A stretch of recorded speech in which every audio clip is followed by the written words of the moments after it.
பூமியையும் சமுத்திரத்தையும் அவைகளில் உள்ள எல்லாவற்றையும் உண்டாக்கி 7ஆம் நாளிலே ஓய்ந்திருந்தார். ஆகையா சொல்லுங்களேன், ஓய்ந்திருந்தார்.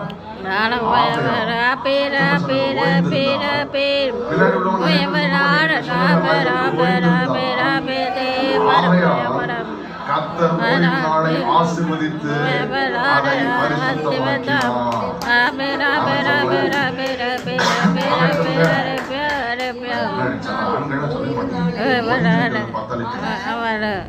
எத்தனை பேர் ஆனர் பண்ண விரும்புறீங்க? இது நியாயப்பிரமாணத்தின் காலத்திலே சொல்லப்பட்ட ஒரு கற்பனை அல்ல. இது அதற்கு முன்பாக அவர் ஆதியாகமத்திலே மனிதனுக்கு உண்டான எல்லாவற்றையும் உருவாக்கி ஆசீர்வாதத்தை ஆசீர்வாதம். This is a blueprint of God. ஆமென் சொல்றேன்.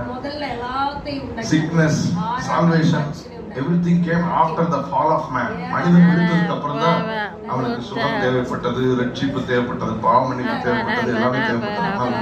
மனிதன் விழுவதற்கு முன்பாக பகலின் குளிர்ச்சியான வேளையிலே கர்த்தர் மகிழ்ந்த நாட்களிலே கர்த்தர் இந்த 7ஆம் நாளை பரிசுத்த நாளாக எண்ணி அவர் ஓய்ந்திருந்தபடினால் அதை ஆசீர்வதித்தார். ஆமென் சொல்றேன்.